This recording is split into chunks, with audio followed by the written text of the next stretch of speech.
नमस्कार, आपके साथ मैं हूं दृष्टि शर्मा और आप देख रहे हैं आपका अपना चैनल भिवानी हलचल। आइए सबसे पहले डालते हैं एक नजर आज की न्यूज हेडलाइंस पर। जोगीवाला शिव मंदिर धाम में 4 पहर की पूजा अर्चना। भिवानी के सभी मंदिरों में भक्तिमय माहौल। हर घर तिरंगा अभियान के तहत ई दिशा केंद्र में चित्र प्रदर्शनी का उपायुक्त ने किया उद्घाटन। भिवानी में साझा मोर्चा की पत्रकार वार्ता, मिले आश्वासनों पर की गई चर्चा। पशुओं के उचित उपचार के लिए गौ रक्षकों ने किया धरना प्रदर्शन। पीडब्ल्यूडी मैकेनिकल वर्कर्स यूनियन ने अपनी मांगों को लेकर किया अनिश्चितकालीन धरना। और अब खबरें विस्तार से। शहर के विभिन्न मंदिरों में शिवरात्रि पर्व बड़ी श्रद्धा और उल्लास के साथ मनाया गया। प्रसिद्ध जोगीवाला शिव मंदिर धाम में कांवड़ियों व शिव भक्तों ने महंत वेदनाथ महाराज के सानिध्य में भगवान शिव का जलाभिषेक किया। वहीं सिद्धपीठ बाबा जहरगिरी आश्रम में बड़ी संख्या में श्रद्धालुओं ने पूजा अर्चना कर मनोकामनाएं पूर्ण होने की कामना की। हनुमान जोड़ी धाम और जीतूवाला जोड़ स्थित काली माता मंदिर में भी श्रद्धालुओं ने गंगा जल चढ़ाया और पूजा अर्चना की। शिवरात्रि के पावन अवसर पर भिवानी के मंदिरों में सुबह सवेरे से ही श्रद्धालुओं ने आना शुरू कर दिया था और भगवान शिव का जलाभिषेक विधि विधान से कर पूजा अर्चना की। मंदिरों में भोले बम के नारों से माहौल शिवमय बना रहा। प्रसिद्ध जोगीवाला मंदिर धाम में वेदनाथ महाराज के सानिध्य में भगवान शिव का गंगा जल से अभिषेक किया गया। मंदिर धाम के मठाधीश महंत वेदनाथ महाराज ने कहा कि गौमुख, गंगोत्री और हरिद्वार से बड़ी संख्या में कांवड़िए गंगा जल लेकर मंदिर पहुंचते हैं और भगवान शिव का जलाभिषेक करते हैं। उन्होंने कहा कि शिवरात्रि के अवसर पर हजारों श्रद्धालु मंदिर में पहुंचकर भगवान भोलेनाथ की पूजा अर्चना कर रहे हैं। श्रद्धालुओं की सुरक्षा के लिए पुलिस की व्यवस्था भी की गई है। वहीं कांवड़ियों के लिए प्रतिदिन प्रसाद, चिकित्सा सुविधा और ठहरने की व्यवस्था भी की गई है। शिव का आराध्य दिवस है। वैसे तो भगवान शिव आदि अनादि हैं, हर समय हर वक्त उसी का तर है, लेकिन श्रावण मास का महीना जो होता है विशेष करके भगवान शिव का आराध्य दिवस है, तो इसमें हर सोमवार को विशेष महत्व होता है। उसके साथ साथ शिवरात्रि का जो आज पर्व है वो पूरे विश्व के अंदर मनाया जाता है। शिवरात्रि एक बड़ी महाशिवरात्रि फागुन को भगवान शिव का प्राकृतिक दिवस मानते हैं और माता पार्वती का पौराणिक जन्म मानते हैं। सावन के अंदर भगवान शिव ने जो हलाल पान किया था उसके अंदर सभी देवी देवताओं ने उनकी अग्नि को द्वारा जो गर्मी उत्पन्न हुई थी उसको शांत करने के लिए भगवान शंकर का अभिषेक किया। उसमें गंगा जल चढ़ाकर देवी देवताओं ने भगवान की आराधना की थी। इसलिए विशेष करके सावन मास में भगवान को आराधना करते हुए गंगा जल का विशेष महत्व है। जैसे कि अब कांवड़ लेकर के गोमुख से आया हुआ है, कोई हरिद्वार से हजारों कांवड़े जो चढ़ रही हैं, ये सब विशेष करके भगवान सबका अभिषेक कर रहे हैं और अपनी आराधना कर रहे हैं। सिद्धपीठ बाबा जहरगिरी आश्रम के श्री महंत डॉक्टर अशोक गिरी महाराज ने कहा कि देश भर में श्रावण शिवरात्रि पर्व श्रद्धा और भक्ति के साथ मनाया जा रहा है। उन्होंने कहा कि कांवड़िए जब तप और श्रद्धा के साथ गंगा जल लेकर आते हैं और पवित्र भाव से लाए गए गंगा जल से भगवान शिव का अभिषेक करना पुण्यदायी माना जाता है। श्रावण प्रगति का उत्सव का वासंतिक जैसे महीना होता है, वैसे ही प्राकृतिक यौवनता का महीना है सावन महीना। अवसान का महीना प्रकृति और प्रगति को निरंतर अग्रसर करने का महीना है। इसमें भगवान शिव की आराधना करना संपन्नता की ओर वैभवता की ओर जाता है। भगवान शिव की शिवरात्रि जिन लोगों ने संकल्प होकर चल उठाया था, भोले के भगत जो शिव भगत थे, तो करीब 2 सप्ताह से निरंतर अपनी यात्राओं में थे। कोई 7 दिन से था, कोई 10 दिन से, गंगोत्री से, गौमुख से, आसपास जहाँ भी उन्होंने आज शिव की उपासना का जल अर्पण करके भगवान को प्रसन्नता किया है।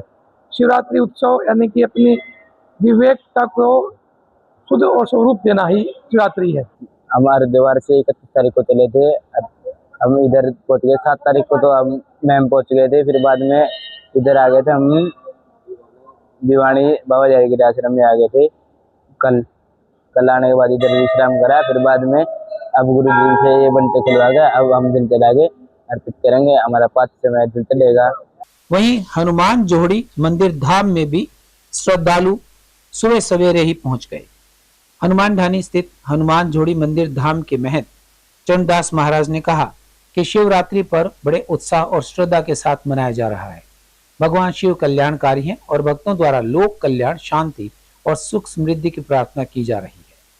उन्होंने कहा कि भगवान शिव से देश में शांति, अमन, चैन और सभी के कल्याण की कामना करनी चाहिए। तो शिवरात्रि के इस पावन पर्व पर भक्तों की अपनी आस्था और उत्साह को देखते हुए हर वर्ष कहीं न कहीं ज़्यादा से ज़्यादा कावड़ आते हैं, ज़्यादा से ज़्यादा भक्तों की आस्था बढ़ती है। और ये तो शिव भगवान हैं, कल्याण कराने वाले हैं, कल्याण करने वाले हैं। तो सभी से यही तो होता है कि हम कल्याण चाहें, समाज कल्याण हो और हमारे द्वारा कहीं न कहीं कल्याणकारी जो भी है भावनाएँ वो कहीं न कहीं आगे बढ़ें। और उसमें चाहे प्रकृति बचाना है, चाहे उधर जीतूवाला जोहर स्थित मां काली देवी मंदिर परिसर में भी सुबह सवेरे ही भक्तजन पहुंच गए। महंत जगमाल नाथ महाराज के सानिध्य में संपन्न हुए हवन से यहाँ वातावरण और भी पवित्र हो गया। महंत के साथ साथ सैकड़ों श्रद्धालुओं ने पूर्ण आहुति डालकर क्षेत्र के शांति और खुशहाली के लिए प्रार्थना की।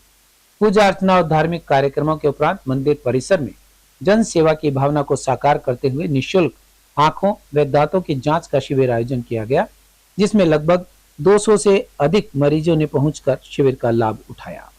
ये काली देवी मंदिर जिसको महाराज जगमाल सिंह जी इसको देख रेख करते हैं, तो इनकी भावना हमेशा भगवान की भक्ति में और लोगों की सेवा में लगी रहती है। हम जब भी आते हैं, हमें ये बुलाते हैं, तो इनका मन हमेशा ही भक्ति में लगा रहता है। अब इन्होंने एक दांतों का कैंप और ये आंखों का कैंप लगा के और परमानेंट कैंप लगा दिया है। मैं इनको, साधु जी तो हैं ही, ये हमें आशीर्वाद देते रहेंगे और जैसे जैसे ये आगे बढ़ेंगे हम इनके साथ रहेंगे। महाशिवरात्रि के दिन ये जो काली देवी जीतूवाला जोहर भिवानी में वैस ग्राउंड के सामने जो प्रोग्राम हो रहा है शिवरात्रि के उपलक्ष्य में, इसमें डॉक्टर धीर हॉस्पिटल के द्वारा कैंप लगाया गया। दूसरा डॉक्टर राहड़ के द्वारा डेंटल कैंप लगाया गया और साथ में सूचना दी गई है कि प्रत्येक शनिवार को कै बजे तक, 9 से 2 बजे तक का प्रत्येक शनिवार को कैंप लगेगा। तो इसकी सूचना आप सभी को दी जाती है कि आकर के अपनी आंखों की जांच करवाएं, आंखों का इलाज करवाएं। धन्यवाद। और साथ में ये भी है कि यहाँ पर ये फ्री कैंप लगाया जा रहा है धीर हॉस्पिटल तरफ से, कोई किसी से पैसा नहीं लिया जाता और आंखों की जांच भी होती है, ऑपरेशन भी किए जाते हैं और साथ में यज्ञ हवन चलता है, जिससे आसपास का वातावरण बहुत ही शुद्ध बनाया जाता है। हर घर तिरंगा अभियान के तहत ई दिशा केंद्र में चित्र प्रदर्शनी का आयोजन किया गया। प्रदर्शनी का उद्घाटन उपायुक्त साहिल गुप्ता ने किया। इस दौरान उन्होंने प्रदर्शनी में लगे चित्रों और लेखों का अवलोकन किया और राष्ट्रीय एकता व अखंडता के संदेश को जन जन तक पहुंचाने की बात कही। उपायुक्त ने बताया कि 9 से 17 अगस्त तक चल रहे अभियान के तहत जिला, ब्लॉक और गाँव स्तर पर तिरंगा यात्राएं निकाली जाएंगी। 9 से 17 अगस्त तक मिनिस्ट्री ऑफ कल्चर विभाग द्वारा चलाए जा रहे हर घर तिरंगा अभियान के तहत ई दिशा केंद्र में चित्र प्रदर्शनी लगाई गई, जिसका उद्घाटन उपायुक्त साहिल गुप्ता द्वारा किया गया। उपायुक्त ने इसके बाद प्रदर्शनी का अवलोकन भी किया। इस मौके पर उन्होंने पत्रकारों से बातचीत करते हुए कहा कि अभियान के तहत हर जिले में तिरंगा यात्रा निकाली जाएगी। इसके साथ ही स्कूल, कॉलेजेस और विभिन्न सामाजिक संस्थाओं में राष्ट्रीय एकता को आगे बढ़ाने वाले क्विज और डिबेट्स भी करवाए जा रहे हैं, जिसमें देश के तिरंगे को नेशनल प्राइड और राष्ट्रीय एकता के प्रतीक के रूप में आगे बढ़ाया जा रहा है। उन्होंने बताया कि यह कार्यक्रम जिले के अलावा सब डिवीजन और ब्लॉक स्तर पर 17 अगस्त तक आयोजित करवाए जाएंगे और तिरंगा यात्रा का आयोजन गांव-गांव तक होगा। उन्होंने बताया कि भिवानी के ई दिशा केंद्र में चित्र प्रदर्शनी का भी उद्घाटन किया गया है, जिसमें नागरिक भारतीय स्वतंत्रता की कहानी और इससे जुड़े लोगों की भावना को समझकर चित्रों के माध्यम से राष्ट्रीय एकता व अखंडता के महत्व को आत्मसात कर सकते हैं। डिस्ट्रिक्ट भिवानी अमरावती का रहने वाला हूँ। जो हर घर तिरंगा अभियान है वो एक देश को जोड़ने की मुहिम है, जिससे हर आदमी को अपने देश के प्रति लगाव होगा और इसका बहुत महत्व है अपने इसमें, और उसको करना चाहिए। हर आदमी को अपने अपने घर में तिरंगा रखना चाहिए, जिससे देश प्रेम बढ़ेगा। गोवर्धन है जी, गांव मेरा देवसर है जी। मैं यहाँ आया, मैंने तिरंगा यात्रा के बारे में ये जो बैनर बुनर लगे, बहुत अच्छा लगा जी कि हमारे देश की शान है, तिरंगे की शान है और हमारा मान सम्मान के नाम से इससे बढ़ता है। और जो छोटे बच्चे हैं उनमें भी देश प्रेम की भावना इसको देखकर ओतप्रोत होती है। हर घर तिरंगा कार्यक्रम हमारा जो है 9 तारीख से शुरू हो गया है और अभी हमारी 17 तारीख तक चलेगा। ये मिनिस्ट्री ऑफ कल्चर का प्रोग्राम है जो कि हर जिले में जो एक तिरंगा यात्रा निकाली जाएगी। साथ साथ हमें सभी स्कूल्स कॉलेजेस में क्विज़ेस कराई जाएंगी, डेक्लेमेशन डिबेट्स कराई जाएंगी और ये जो नेशनल प्राइड और नेशनल इंटीग्रेशन की जो भावना है उसको प्रमोट करने के लिए प्रोग्राम है। और इसके अंतर्गत ही सभी पूरे ज़िले में, सभी हमारे सब डिविजन्स में, सभी ब्लॉक्स में और गाँव में हम तिरंगा यात्रा निकालें। तो जिस प्रकार से ये मॉडल्स लगाए गए उनका आपने निरीक्षण किया, क्या पाया, क्या संदेश इनके माध्यम से दिया है? यही संदेश है कि हमारी राष्ट्रीय एकता का जो हमारी जो इंडिपेंडेंस थी, जो कितने हमारी मेहनत के बाद और कितनी शहीद कुर्बानी के बाद जो मिली थी, उसी को हमें सब याद रखें और अपने दिल में बसाए रखें। उसी के लिए आज एक हमने लगवाई है और खासकर हमने सरल केंद्र में इस लगवाई क्योंकि यहाँ हमारा फुटबॉल थोड़ा ज़्यादा रहता है। तो सभी लोग जो है यहाँ अपने नॉर्मल काम कराने के लिए, हमारे सरकारी काम कराने के लिए आते हैं, वो सब इसके ऊपर जरूर आम नागरिक और यूथ को इस अभियान से जोड़ना। अपनी विभिन्न मांगों को लेकर साझा मोर्चा की ओर से 11 से 13 अगस्त तक घोषित 3 दिवसीय हड़ताल के बीच पत्रकार वार्ता आयोजित की गई, जिसमें 10 अगस्त को बिजली मंत्री के साथ हुई उच्च स्तरीय बैठक के परिणामों और आगामी रणनीति पर चर्चा की गई। साझा मोर्चा के पदाधिकारियों ने बताया कि बैठक में कर्मचारियों के विभिन्न मुद्दों पर सकारात्मक माहौल में बातचीत हुई और मंत्री की ओर से कई महत्वपूर्ण आश्वासन दिए गए हैं। मोर्चा ने इन आश्वासनों का स्वागत करते हुए इन्हें धरातल पर लागू करवाने के लिए प्रयास जारी रखने की बात कही। अपनी विभिन्न मांगों को लेकर 11 से 13 अगस्त तक 3 दिवसीय हड़ताल का ऐलान करने वाले साझा मोर्चा की ओर से पत्रकार वार्ता में बीटीएम चौक स्थित सिटी डिवीजन कार्यालय में एक बैठक भी आयोजित हुई। वक्ताओं ने साझा मोर्चा के आंदोलन एवं मांगों को अपना खुला समर्थन देने वाले विभिन्न सामाजिक संगठनों, कर्मचारी संगठनों, चार्टर्ड संगठनों और अन्य सभी सहयोगी संगठनों के प्रति आभार व्यक्त किया। इस मौके पर साझा मोर्चा के पदाधिकारियों ने बताया कि 10 अगस्त को बिजली मंत्री के साथ तालमेल कमेटी की बैठक हुई। इस बैठक में कर्मचारियों के विभिन्न ज्वलंत मुद्दों और मांगों पर बेहद सकारात्मक माहौल में चर्चा भी हुई। माननीय मंत्री जी द्वारा कई महत्वपूर्ण आश्वासन भी दिए गए। साझा मोर्चा ने कहा कि साझा मोर्चा कर्मचारियों और समाज के अन्य संबंधित वर्गों के हितों से जुड़े हर मुद्दे को भविष्य में पूरी मुस्तैदी के साथ उठाता रहेगा। इसके साथ ही सरकार और विभाग द्वारा दिए गए आश्वासनों के प्रगति पर लगातार पैनी नजर रखी जाएगी ताकि उन्हें निर्धारित प्रशासनिक प्रक्रिया के तहत जल्द से जल्द लागू करवाया जा सके। छात्र संगठन उन्होंने भी हमारा खुल के समर्थन किया था, तो हमारा दायित्व बनता है कि हम आज अगर हम इस मीटिंग में कुछ हासिल करके आए हैं तो उन्होंने जो समर्थन किया उससे सरकार के ऊपर विशेष दबाव बना और उस दबाव की वजह से सरकार को हमारी बातें मानने पे मजबूर होना पड़ा। मीटिंग में जो हमारे मेन मुद्दे थे, सभी मुद्दों के ऊपर बिल्कुल खुल के विचार विमर्श हुआ। मीटिंग हमारी लगभग 5 घंटे के आसपास चली।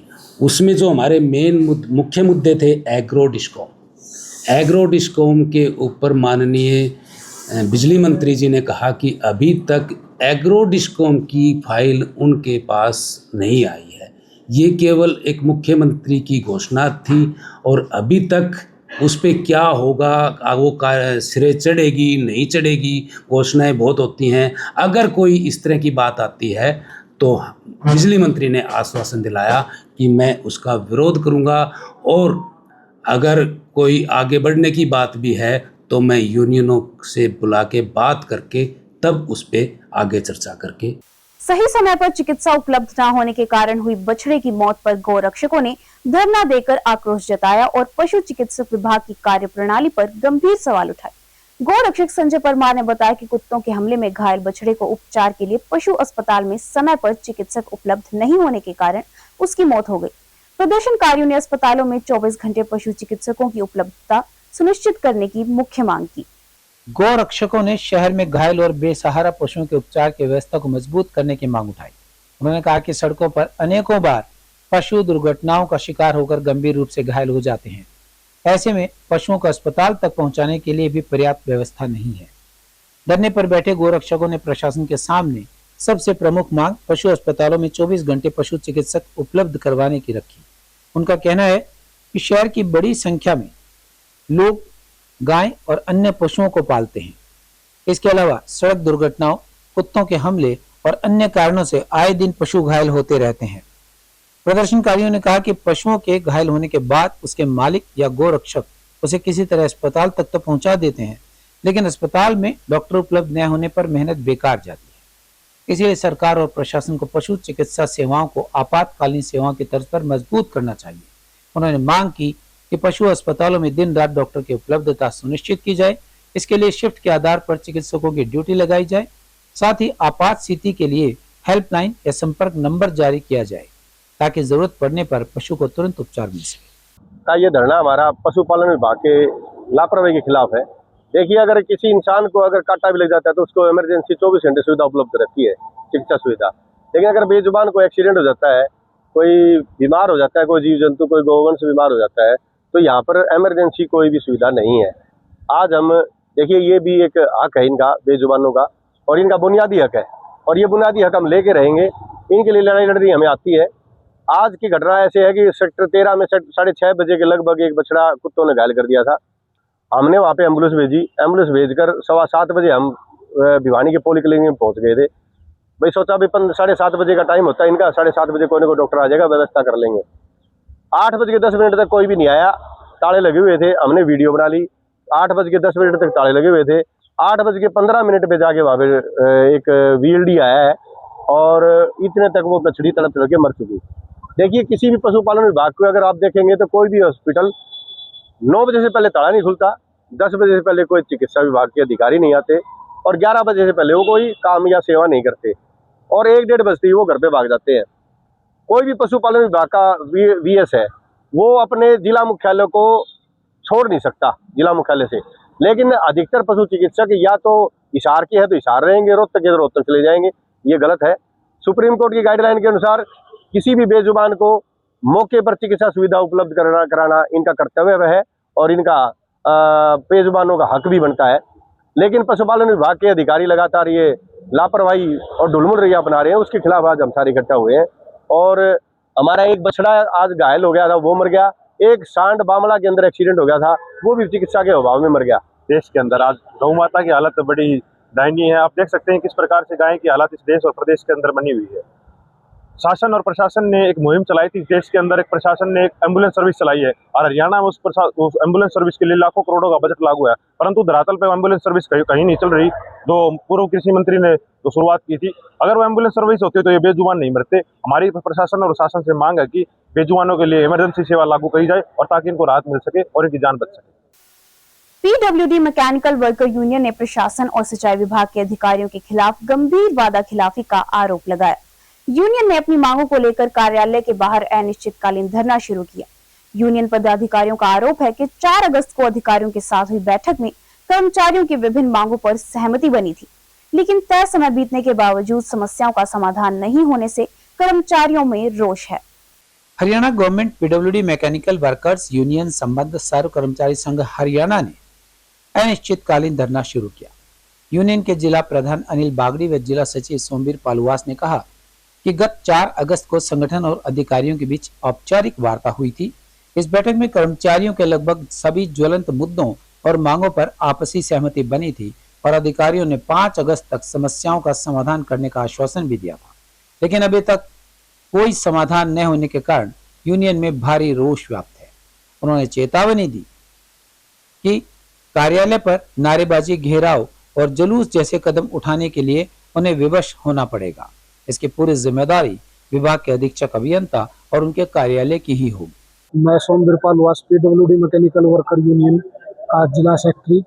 आज की जो हमारी हड़ताल चली हुई है, जो हमारा धरना प्रदर्शन है, हमने पीछे सोमवार और मंगलवार को 2 दिन का हमने धरना प्रदर्शन किया था, जिसमें मंगलवार को हमारी वार्ता अधीक्षक अभियंता से हो गई थी, और हमारी जो 6 सूत्रीय मांग पत्र था सभी पे विचार हुआ था, और सभी को लगभग सहमति बनी हुई थी। उस पे बनने के बाद हमारे अधीक्षक अभियंता के द्वारा 1 दिन का समय मांगा गया था कि बुधवार तक मैं सभी को काम कार्य आपके निपटा दूंगा, कर दूंगा। लेकिन बुधवार से आज तक हमारा ऐसी लापता है। हम उसे ढूंढने की कोशिश कर रहे हैं कि हमारा अधीक्षक अभियंता कहीं मिल जाए, क्योंकि कावड़ का सीजन चला हुआ है। हो सकता है वो हरिद्वार नहाने के लिए गए हों और गंगा में बह गए हों, तो हम लापता अधिकारी को ढूंढने की कोशिश कर रहे हैं। और आपके माध्यम से हम यही जनता से भी अपील करना चाहते हैं कि हमारा अधीक्षक अभियंता जो लापता है उसे ढूंढने में हमारी मदद करें, क्योंकि हमारी जो 6 सूत्रीय मांग पत्र था उसमें सबसे पहले साइटों पे हमारे कर्मचारी जाते हैं, बिल्कुल डर का माहौल बना हुआ है। हाँ करेंगे प्रमोशन, हाँ करेंगे प्रमोशन, ऐसे ही टाल मटोल करता रहता है। और जब प्रमोशन करने का टाइम आया, पिछले दिन हमने 2 दिन का धरना भी दिया, आप लोग भी आए थे। उसके बाद उसने कहा था कि बुधवार को मैं आते ही सुबह प्रमोशन कर दूंगा।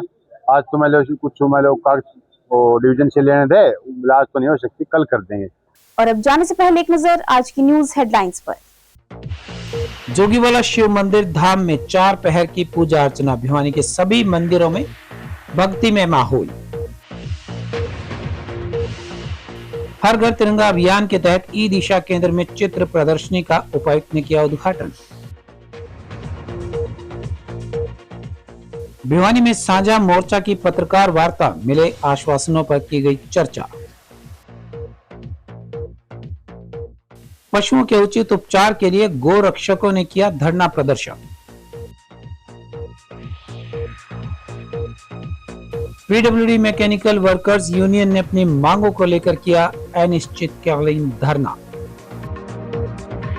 अब मुझे दीजिए इजाजत और देखते रहिए आपका अपना चैनल भिवानी हलचल।